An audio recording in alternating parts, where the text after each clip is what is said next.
Ah, Red Dead Redemption. What a game. What an absolute banger. I want to begin by saying back when I first played this game, I was in complete ignorance of its depth, its strong characters, its amazing environments and themes. I simply liked it. Why? Getting blackout drunk, throwing myself off the roof of a saloon, and engaging in acts of insane cruelty for the sake of it just appealed, I guess. However, I've never actually pondered for long moments over why I actually love this game, and with the release of Red Dead Redemption 2 all the way back in 2018 now, I found myself gravitated back towards this world and these characters without paying much attention to where it began. I found myself covering every little piece of environmental storytelling and making content galore. It gave my channel a second lease of life as I gradually became disillusioned with the games I'd built my audience around before it. Will I ever get a third lease of life? God knows, who cares? It would be nice, because I'd be able to milk that cow so aggressively its udders would be classed as a weapon of mass destruction. But now that Red Dead Redemption 2 is coming up on 5 years old at the end of 2023, I thought I'd revisit Red Dead Redemption in a video essay format, as it recently turned 13 years of age. It's a milestone, I guess, right? I did a video on Red Dead Online earlier in the year and why it deserved better. I plan to do a video on Undead Nightmare to accompany this one shortly afterwards, and then a big video on Red Dead Redemption 2 in this format towards the end of October to celebrate 5 years of milking that game to death. And whilst 13 years is an awkward number for a throwback, I thought it would serve us well to have a look at the game that started it, if you exclude Red Dead Revolver anyhow, but that's its own universe, with its own story and themes, so I guess you could call that subjective.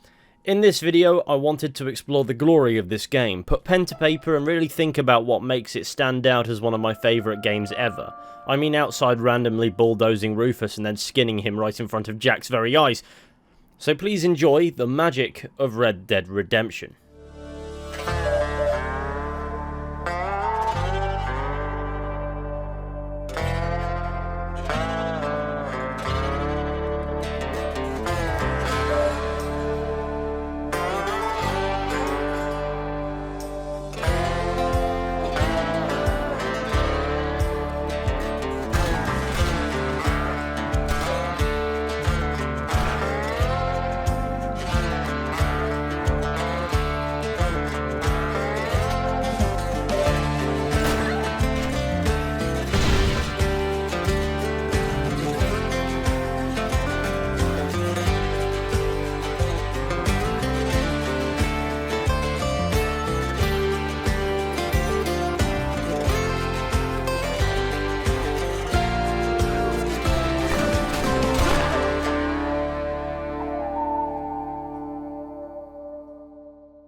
With Father's Day coming up, it can be hard to think of a gift to suit the man of the moment himself. Well, today's video is sponsored by the Ridge Wallet, and with their Father's Day sale well underway, why not say goodbye to Dad's bulky, dilapidated Dad Wallet? The Ridge Wallet is a compact, virtually indestructible wallet that holds up to 12 cards plus room for cash, whilst remaining slim and comfortable and capable of taking a moderate amount of abuse. Your cards simply slide in and out of the wallet whenever you need them to, and the wallet does the same with your pocket. They come in over 30 different colours and styles, including carbon fibre, burnt titanium, forged ember and burnt Damascus, which is my personal favourite. They even do new leather styles in case your old man likes it rustic.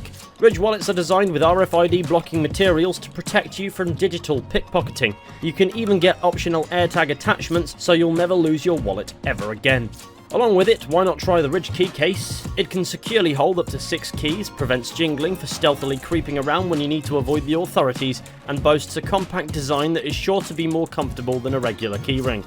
You can get up to 30% off your order when buying a Ridge Wallet and a key case together. Ridge Wallet have over 3 million customers, over 50,000 5-star reviews, and the Ridge team are so confident that you'll like your new wallet that you can test drive it for 99 days. If you don't love the wallet, simply send it back for a full refund. The durability of the wallet means you'll never need to purchase another one again, and the wallet can outlive you. Therefore, each wallet comes with a lifetime warranty. The Father's Day sale is one of Ridge's biggest sales of the year, so seize the moment and replace Dad's wallet today by going to ridge.com/fishy for up to 40% off. That's ridge.com/fishy. With that said, back to the video.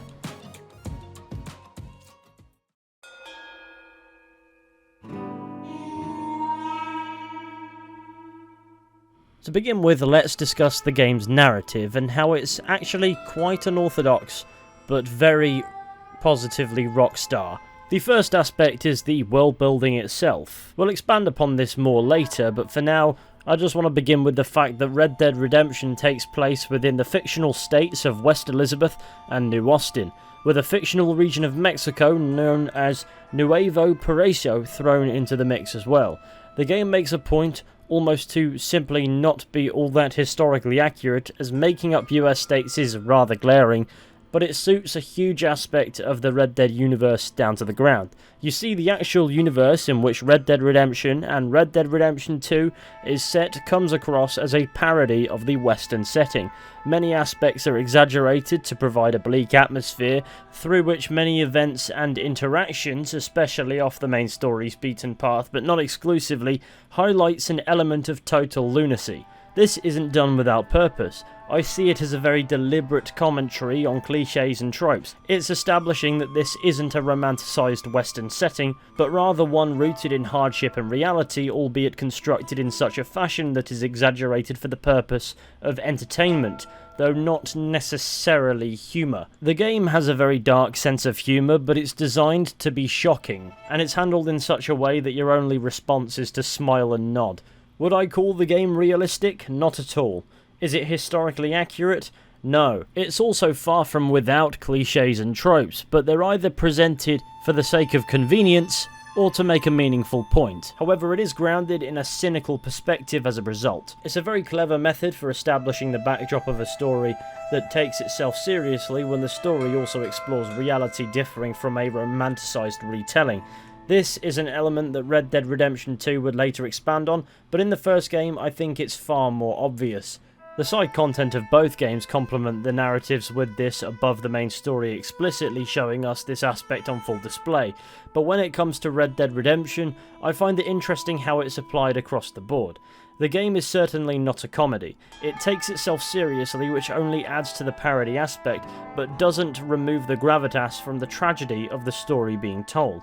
In Red Dead Redemption's story, we play as John Marston, a former outlaw turned anti-hero of sorts who is hunting his former fellow gang members across a 1911 dying western frontier because the government took his family and he will only get them back if he cooperates and does what they ask. Give me back my family, Ross, you morally bankrupt piece of shit. That in itself is already to an extent a ridiculous premise, but it serves the greater point beautifully because the parody is applied evenly, even when it's not at the forefront. John ventures from Blackwater to New Austin to hunt down his former brother-in-arms, Bill Williamson. He immediately gets himself shot and gets taken to a ranch by Bonnie McFarlane to recover. He recovers, and then we ease ourselves into the world space, first with McFarlane's ranch, and then beyond with the region of New Austin. John involves himself in the struggles of the law, making an ally of Marshall Lee Johnson, a medical quack named Nigel West Dickens, a grave robber / necrophile named Seth, and an Irish drunk known only as Irish. These characters represent different things in the story. Marshall Johnson is a traditional hero-type character you would expect to see in a game, though he's spread thin with just how much injustice there actually is within his jurisdiction that shatters any illusion of romanticisation. Irish is a barely functional nutcase who is hardly reliable in any sense whatsoever. Neither's his mate Shaky, but he doesn't really show up for much. Nigel West Dickens represents exploitation. He sells his fraudulent wares, loops John into his schemes for the sake of personal gain, all the while delaying John's own mission. He exploits the average individual, and he's very much so a criminal, and not even that convincing of one. He sells a tonic that makes people shit themselves and claims it can make them fly. He represents greed above all, but the fact that people believe him is what makes him funny. As for Seth is just fucked. For the most part, the main story missions in this chapter familiarise us with the gameplay, allowing us to experience various aspects of the West, from hunting criminals alongside Marshall Johnson to scamming ranchers with Nigel West Dickens, giving us a morally grey perspective on a massively romanticised historical time period without much intensity, so we can weave exploring the open world space quite seamlessly as well. As for John as a character, he's quite interesting, and provided you play this game before you play 2 now, he's quite mysterious too. It's clear we aren't in the shoes of a good guy or a bad guy, though Red Dead Redemption 2, if played first, serves as a prequel and does provide perhaps more clarity than you actually need going into this game. John Marston is a mysterious individual that has clearly lived a life working in those grey areas. He was an outlaw under Dutch van der Linde alongside Javier Escuela and Bill Williamson. However, that gang was founded on Robin Hood-esque ideals until it fell apart, and now John is a family man, and that's all he truly cares about. He doesn't care for riches, nor does he care for making a difference or redemption really. He simply wants to be with his family, and the government has put an obstacle in his path for obtaining that end goal that draws him back towards his former outlaw brothers, whom he must take down. He doesn't want to kill them, nor does he want to turn them over to the authorities, even if they are bad people. He simply has no choice. In witnessing the behaviour of Bill Williamson's gang in particular, this highlights that any delusions of grandeur for John when he was a part of Dutch's gang were just that, delusions, and he was, once upon a time at least, a bad man. But not necessarily beyond redemption, because it's a bigger topic than simply good and bad.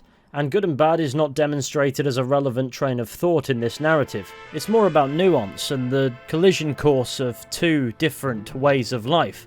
Not just civilization versus the ways of the Old West, but also in John's mind between the outlaw and the family man. Anyway, to avoid rehashing the entire plot, which anybody can do by playing the game, we've got other topics to get to. Eventually, in aiding Nigel West Dickens, Bonnie McFarlane, Seth, Marshall Johnson and Irish, John's story brings him back to where he was shot by one of Bill's boys earlier, Fort Mercer. In hopes of finding Bill within, the less than ideal crew John has mustered together take it by force, only to discover that Bill is not in fact there. Therefore, John must venture south to the border of Mexico, as he discovers Bill has run off there, deducing that he's gone to see Javier Escuela, meaning 2 for the price of 1, because that's John's next target as is. Mexico's a big place, but yippee for plot convenience. We do sometimes need a little bit of that. Mexico is where things get spicy. Even before we arrive, we're being shot at whilst floating downriver on a little raft. So we've already wiped out half the population of Nuevo Paraíso before we've even landed. When we do, we must venture off to Chuparosa to meet a man Irish once had a drink with. Turns out this man is Landon Ricketts, a famous gunslinger of the Old West in the Red Dead universe anyhow.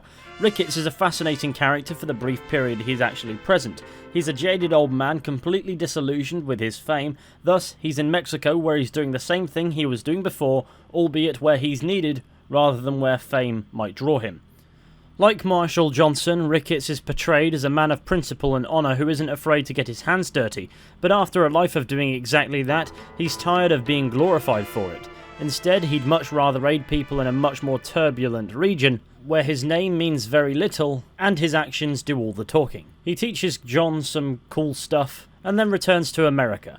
Meanwhile, John finds himself reluctantly involved in a revolution. He has no allegiance to the Mexican government or the rebellion here, but in order to find Bill and Javier, he must play both sides. He makes no real secret of the fact he's not exactly on anybody's side, and that has its own barrel of consequences, but John sees the flaws in both ideologies presented to him. He sees governments as inherently oppressive and exploitative of the people they are intended to serve, perhaps ingrained from his former mentor Dutch, and on the flip side, he resonates with the idea of a revolution more than the actions of one, as he and his gang used to fancy themselves as violent saviours who stole from the rich and gave to the needy, who believed that maybe enough violence would result in change, even though it never really did. In the end, he's realised no real difference gets made, and it won't matter who has the power because there will always be people who do not, and those people inevitably will be trodden on. A newspaper from the endgame proves the revolution's leader, Abraham Reyes, will go on to become a tyrant in his own right to prove that point. With his own experience in mind, John is openly cynical of the revolution and isn't swayed by it remotely. Regardless, he plays both sides, believing it will draw him closer to his targets, and if that means one side trumps the other in the end, fair enough. It's simply not relevant to John, as he's got his own mission. John also gets a unique, albeit impartial, perspective on the revolution, seeing how it operates on multiple levels on both sides. It's interesting with Luisa, he sees the idealistic view of the struggle, and we get to see what would appear somewhat romantic in a vacuum. However, In interacting with the revolutionary leader himself, Abraham Reyes, we realise that he has his own motivations for using these people to further his ambition. This makes it clear to John that it doesn't matter what the outcome of this revolution actually is for the people of Mexico, but it shows that there are more layers to what's going on than any one character is aware of, besides from John, who more often than not is a third party that has reluctantly been thrown into the middle of the mix. In involving himself with the conflict, John manages to find Javier Escuela, and you can either kill him or bring him in. Bringing him in alive allows for some extra exposition on John's own backstory, but Red Dead Redemption 2 covers that to a deeper extent now. As for killing him, it felt more appropriate for John's old friend to die by his hand rather than be turned over to the American government. Then, in aiding the revolt further, John manages to find Bill Williamson, whom he kills, meaning his work in Mexico is done, and now he must embark on a painfully large ride all the way across the map back to Blackwater to convene with the government, because Dutch van der Linde has been seen nearby, and therefore only one man now stands between John Marston and his wife and son. It's not Dutch, it's Mr. Government. How this game portrays the government, or at least representatives of it, is quite interesting. We get this through agents Edgar Ross and Archer Fordham. Fordham is an almost reasonable character. He doesn't come across as trustworthy, for obvious reasons, but he's not an antagonist either, whereas Edgar Ross, on the other hand, is very antagonistic, especially with John. Edgar Ross represents, to a degree, corruption. He doesn't do anything outwardly corrupt per se, but certainly morally bankrupt. You get the vibe he's the one in control of Marston's fate, and probably the one mainly behind holding John's family captive. He's the villain who is forcing our protagonist to kill his former friends, and because he has the raging machine of government at his back, John is powerless to do anything but comply, and hope he makes good on his promise to return his family when the dust settles. But he's just as much our enemy as Dutch is, if not more so. He embodies John's perception of the government, and he doesn't appear to have personal motivations outside of the glory itself. He simply wishes to dominate. In the Red Dead games, at least from the perspective of the protagonists, the difference between an outlaw and the law is simply who has the power. And that plays into John's cynicisms for certain. From where he is sitting at least, there's no difference between an outlaw and Edgar Ross. Edgar Ross just happens to have the law on his side, but his actions are far from honourable, something that will later be proven to him the hard way. As for the region of West Elizabeth, Blackwater is very much so a representation of civilization and progress, what the government wants to impose on the future of America at this point, whereas John as a character very much so belongs to an older way of life. He was once a lawless criminal, and now he's simply a rancher with no interest in the politics of the world appearing on his doorstep. We get to meet some characters here too. Obviously, Professor Harold McDougal is a classic Red Dead oddball. He's an incompetent cocaine-addicted academic, and he's portrayed as hilariously small-minded and ignorant, especially when it comes to interacting with or discussing Native Americans. And then there's Nastas, but not anymore. As for this chapter's antagonist, Dutch van der Linde himself, his character is greatly expanded upon in Red Dead Redemption 2, but for the sake of discussing this game in a vacuum, I shall try my best to only tar Dutch with the information prescribed to him in this game. He's been built up subtly over the course of the previous two chapters, with minor dialogue from John talking about him. From what we know in this game, Dutch was the leader of John's old gang, and he was far from an orthodox outlaw. According to John, the gang stole from the rich and gave to the poor, at least alongside robbing for personal gain. However, he, according to John, went crazy, and John became disillusioned with that and the gang disbanded. Now Dutch has amassed a new gang, primarily comprised of disaffected Native Americans, with a profound disdain for the US government, in which they believe themselves to be an afterthought. We get a taste for Dutch's lethal abilities when he shoots John's binoculars straight off his face with a revolver from range, and then we see further confirmation that he is in fact a nutcase when he uses an innocent woman as a human shield before killing her to escape during a robbery in Blackwater. Once an idealistic rogue, as suggested by John, he's now a maniac, and that's the Dutch we get to experience in this story, and yet he constantly shows up in the middle of Blackwater and the authorities do nothing to stop him. But anyway, in order for John to see his family again, Dutch has to die, and John has to kill him to avoid the law making a martyr of him. John clearly is not happy with this, as he states he'd much rather kill Edgar Ross than Dutch if given the choice, but since he doesn't have a choice, he does what he must. Even though by this point Dutch has been highlighted to be a murderous lunatic, John still resonates with him far more than he does Edgar Ross, and that complements John's portrayal as an almost anti-hero-like character. Ross and Dutch have a lot in common. Primarily, neither seems to care much for collateral damage, and they're perfectly happy using underhanded tactics to use people. As a result, this entire chapter has an air of unease about it. Dutch is certainly a far more complex character thanks to Red Dead Redemption 2, and John's dialogue about preferring to kill Ross is richer for that, but within the confines of this narrative he's a compelling obstacle, but the dimensions of his character are more of a rearview mirror experience. That being said, the writing does speak to John and Dutch's history as former friends. There's an element of respect between the two outlaws, even at the bitter end after both have made several attempts at trying to kill each other. Before John can kill Dutch, Dutch decides his best bet is to give a speech about not being able to fight nature, alluding to the encroachment of civilization as perverse to human nature itself. Then he allows himself to fall from the cliff and die. John didn't want to kill him, but he had to. Almost in a moment of kindness, and because Dutch was cornered, he did the work for him. Or at least that's how it appears when considering the trajectory of this narrative, including Red Dead Redemption 2, but by this point it wasn't made yet. He wasn't getting off that mountain alive, and he knew that. As for John, Javier, Bill and Dutch have all been stopped. Now he can go home and see his family. You'd think that would be the end of the story. A nice ride into the sunset, but Red Dead Redemption knows how to make it hurt, and I love it for it. This is the tragedy of John's life again. It's expanded and richer for Red Dead Redemption 2's poetic expansion on how these events came to occur, but there's another chapter to be told, and that is Beecher's Hope. So we ride back to Beecher's Hope, the Marston family ranch, where Jack, Abigail and Uncle are waiting for him. We get several missions in which the game allows us to get attached to these characters, coming to understand the family dynamic this man fought so hard to return to. Abigail, John's wife, is hard as nails. She loves John and John loves her, and their relationship very much so hinges on bickering and banter. Then there's Jack Marston, John's son. Jack is an introverted individual and a bookworm to boot. He likes to spend his days reading. His character has been shaped massively by John's past life, despite John's best efforts to shelter him from it and give him something better. It keeps finding a way to drive a wedge between John and his family, and interactions from Jack, later confirmed in Red Dead Redemption 2, prove that this story is but one example of what Jack identifies as a recurring theme. This means Jack is desperate to prove his independence, not just to himself, but in some ways to his father. This causes friction in the father-son dynamic, and it puts Jack in harm's way at least once. As for Uncle, he's a lazy, cantankerous old man with food stains in his beard, and that's really it. Rufus is a good boy. If you accidentally run him over, he respawns, so you can get unlimited dog skins for whatever good that'll do you.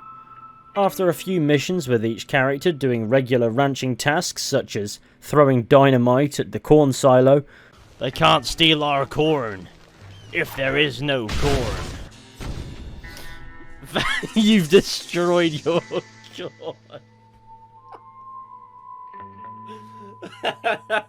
Occasionally interrupted by the odd criminal rocking up and needing shooting, or worse yet, a bear, things take an interesting turn when soldiers rock up at Beecher's Hope. The implication is clear: the government had John do their dirty work, and now that it's done, they've come for him too. The same as before, John's family were now drawn back into the consequences of the life he lived. After a shootout, Uncle is killed and John, Abigail and Jack make it to the barn. Here, John has a realization that isn't presented to the audience, but it can be quite easily inferred. As long as he's alive, his family will never truly be safe from his mistakes. So John sends them away without him before going out to face the army head on, knowing this is the end. He's shot a silly amount of times and dies while Edgar Ross simply lights a cigar and watches. John dies knowing that with his passing, Edgar Ross would not go after his family. Over the course of the story, he's fought and killed to ensure the safety of Jack and Abigail, sacrificing his old friends in Bill, Javier and Dutch, and now in a poetic sense, he's sacrificing himself to achieve this goal too. Without him, life may not be perfect, but it wasn't in the first place. However, at least it granted Jack especially a chance to start fresh. It's a tragic but touching end, and this is John's redemption. In this moment, John demonstrated his selflessness. He fought and he killed and he did unspeakable things for his family, all because the government forced him to. And now his time came to fall on the sword himself, and he didn't hesitate. John Marston is an excellent character, and whilst his end was shocking and far from peaceful, it was also poetic and touching. But the tragedy does not end there. In the epilogue, so to speak, we get to play as Jack Marston, John's son, in 1914, now aged 19 years old. With the death of his mother now, he's alone. Donning his father's hat and armed to the teeth with his weaponry, it's clear a new life is not quite his objective. There are no main story missions as such at this point, however a stranger mission beginning in Blackwater appears, in which Jack attempts to track down Edgar Ross and exact revenge for the murder of his father. This takes Jack from Blackwater into New Austin, where he finds Ross's wife posing as a messenger. Ross's wife tells Jack where to find Ross, and it's up to the player whether or not you kill her. Then Jack heads down to Mexico, where you find Ross's brother, and he tells you where to find Edgar Ross. Again, it's up to you if you Molotov Ross's brother. Then Jack confronts Ross finally, in which Jack reveals his identity, and the two face each other in a duel. Jack kills Ross fair and square and then turns and walks away, activating the game's credits.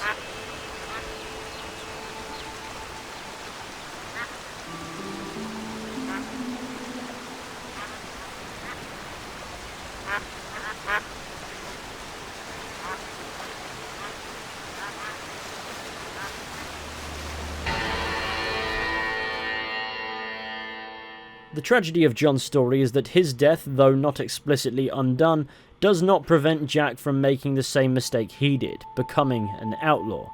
And in killing Edgar Ross, that's exactly what Jack Marston becomes. John's redemption is not undone, but it doesn't carry over with Jack exactly. And this is more so hit home with how these events coming to occur get clarified in Red Dead Redemption 2, where Jack Marston goes from here, or if there are consequences for this action, nobody knows, because finally the game is over. It's a far more compact and simple story, especially when compared to Red Dead Redemption 2. I'd argue the quality is on par, albeit aged by comparison. John Marston is a compelling character, the supporting cast is just as vibrant and thought-provoking, and even when they aren't standing out, they make John stand out with his one-liners and I want to say words of wisdom, but I feel as if that doesn't quite mean what I'm trying to say. The game delivers a satisfying ending, though not a happy one. There is no riding into the sunset, the protagonist dying is far from a cliche, and that just highlights the theme of disarming romanticised Western tropes, whilst also utilising them for that effect. But that's a minor point compared to the fact that the story is just good. This is not about good and evil, and it's not about reprehensible characters either. It touches down on moral grey areas, but its core purpose is to tell the story of a less than perfect man simply wanting to do right by his family, and whatever else happens, he succeeded in doing that. It's very touching, especially for a world that makes a point of not taking itself too seriously. But the story, as good as it is hardly what makes Red Dead Redemption stand tall. At least not on its own.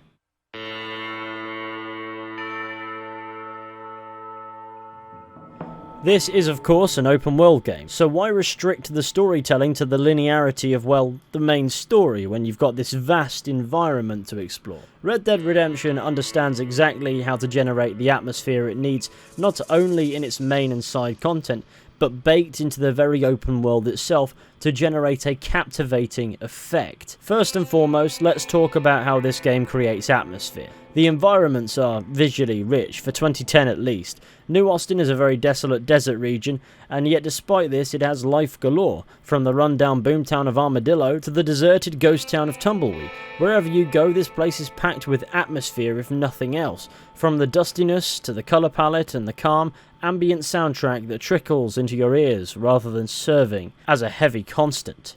And this translates over to the grassy, fertile, more temperate climate that is West Elizabeth, even the more mysterious and creepy sub-region of tall trees. Then there's Nuevo Paraíso, Mexico, though like New Austin it's relatively desert-like in design. It's made visibly distinct with a lighter tone to the ground, large plateaus and other impressive rock formations dominating the landscape, and culturally distinct settlements to give you the vibe that you're in an entirely different country. The open world is impressive in its size for 2010, but it's nothing without depth. With these regions there is plenty to see and do, from random encounters to stranger missions. The stranger missions are some of my favourite activities for obvious reasons. This is where Red Dead really lets its hair down, as more often than not these missions are wild, and they arguably highlight the parody world while serving as world-building activities, because they can get quite ridiculous, but not always. There are plenty of examples I can give here, so here are a few. You can help a man find his horse so he can do the naughty with it. You can assist a man in collecting flowers for his long-deceased wife's body, whom he's been living with in this state for years. Repeatedly rescuing a journalist character who keeps getting himself into trouble. Finding medicine for a woman who has decided to test her faith in God by dehydrating herself to death in the desert. Helping a man build a glider so he can jump off a cliff with it and fall to his death. Hunt cannibals in the hills. And you get the idea. In these interactions, there is only one real constant. John is the only sane person present. The whole world appears to have gone bonkers, or at least it has from John's perspective, and since we're experiencing the world through him, perhaps these encounters are exaggerated versus how they canonically happen to reflect that. These encounters always leave John visibly confused, and it's quite entertaining.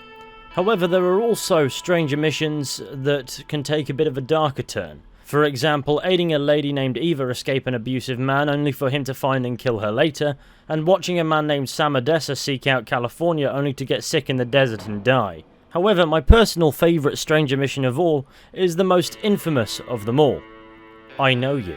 John encounters a stranger in a suit and top hat who has no name. He seems to know John and tests John's morality with two random seeming suggestions, not requests. The mission adjusts slightly in dialogue depending on choices, but the outcome is the same.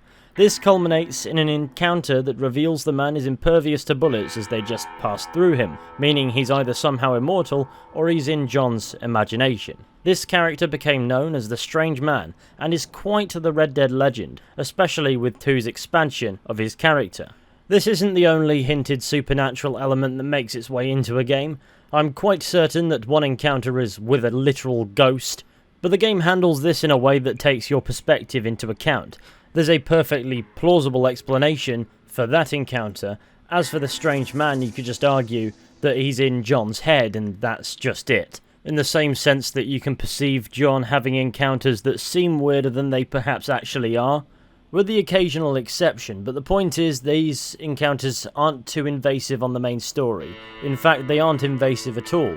Whether or not you seek them out is completely up to the player. But in not doing the many stranger missions this game has to offer, in my opinion, you're simply missing out on massive amounts of world building.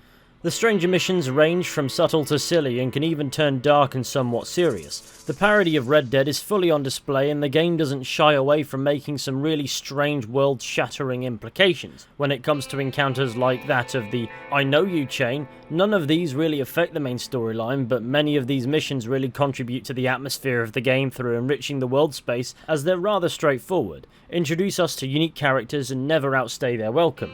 The tone can change quite drastically, albeit it remains within the realm of making sense, but since the atmosphere remains rich as ever, it doesn't really feel inconsistent. These missions, in my opinion, in all their craziness, elevate this game, as while the main story explores the sad realities of John's life, whilst disarming some tropes and leaning into others, the stranger missions can highlight just how much the world is designed to also rip the utter piss out of it, and when it's not doing that, it's adding to the themes the narrative is attempting to convey.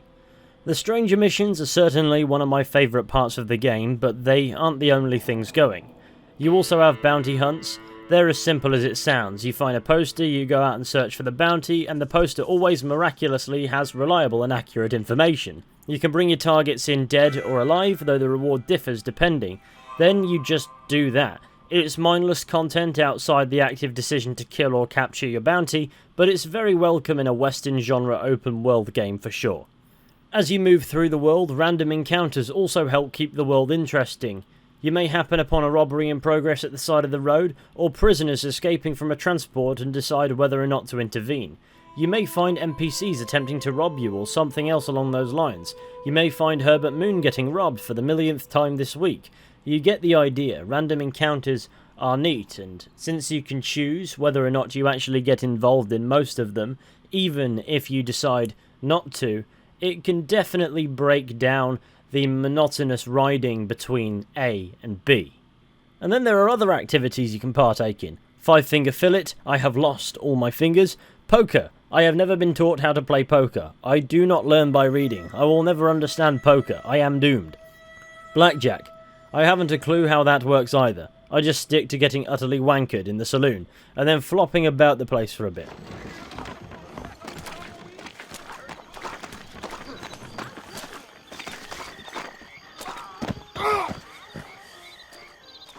Hunting is neat. Basically, you kill animals and skin them.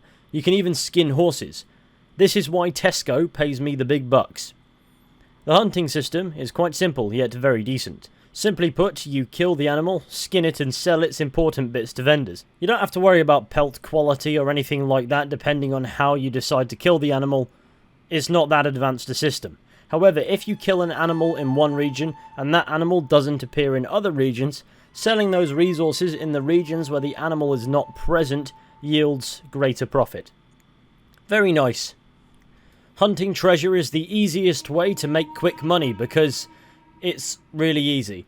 But it's still an example of content that in immersive practice engages your brain. You can also find cheat codes, Easter eggs, pick flowers and herbs, take on gang hideouts, accept challenges from randoms in the wilderness, or simply sit down at somebody's campfire and hear stories. You can even do crimes. You can become the bounty yourself if abiding by the law is not your taste. Granted, you'll probably be shot to pieces upon committing said crime, but it's fine. You can surrender and spend time in jail for your offences, or abscond and pay off the bounty later. 2 days in prison for murder, what a bargain. Nothing in life is more satisfying than abducting unsuspecting civilians and laying them on the rails and watching the trains do the choo-choo. This is where you can truly immerse yourself in the experience. Just involving yourselves in these simple tasks can be immeasurably rewarding in between main story missions, or gallivanting across the world space hunting bounties or shooting animals. The open world of Red Dead Redemption is truly captivating. It not only adds to the story, but the story adds to it in return. And as a result, it tells a cohesive story in both its narrative and side content that expands on the core themes of the game itself, justifying its own existence in the process. And every adventure feels like another story told, even if nothing really happens. And all of that is experienced against the backdrop of a spaghetti western. And for that very reason, I love it, and this is the true magic of Red Dead Redemption. Without this aspect, at least not to the quality that it was delivered, I think Red Dead Redemption would have been a far more forgettable game. And that's not to say the story is bad or anything like that. The story is bloody fantastic. But this is where the game truly thrives, in allowing us to immerse ourselves in a game set in an open world Wild West setting, even if the Wild West is dying at this point. But hey, if anything, that adds to it by providing more layers simply by being. Something I've seen often misunderstood by big open world games is that they focus so much on making the open world massive that they forget to give it any depth whatsoever, and that was certainly not the case for Red Dead Redemption. This game strikes the balance between depth, negative space, and getting sloshed amazingly, and that convincing backdrop anchors us to the story being told, and allows us to soak it all in whilst thoroughly taking our time and enjoying the experience. And this is of course a huge aspect that Red Dead Redemption 2 would take and enhance, adding many elements to the experience that modders would have added to this game if you'd released it for PC, Rockstar, but that never happened, did it? I'm certainly not complaining, it just would have been very nice.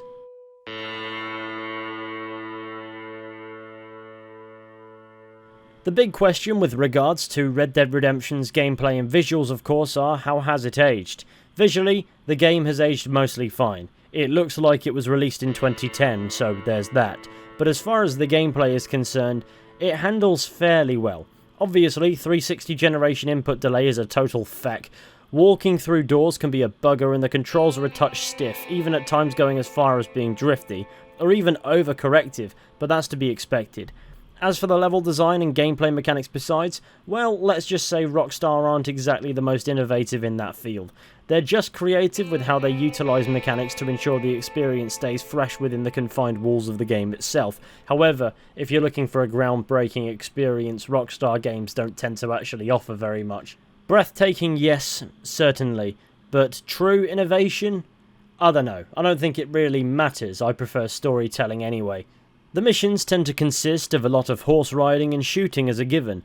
Herding cattle is a fairly simple task, you just sort of have to ride behind the cows. Make that one less cow. The races with Nigel West Dickens did my head in. They weren't even hard, nor did I particularly struggle on an individual level. I just don't like racing in general. Away from specifics, Rockstar has always struggled at providing much in the way of player agency in the main story missions. It's very to the point, go here, do this, that, with objectives that often make 2 consecutive tasks feel different when really it's the exact same. However, Rockstar know enough about switching up what's going on to suit keeping that limiting philosophy of level design at least engaging, so I can't complain. Gunplay is straightforward. You shoot people and they die. Shocker.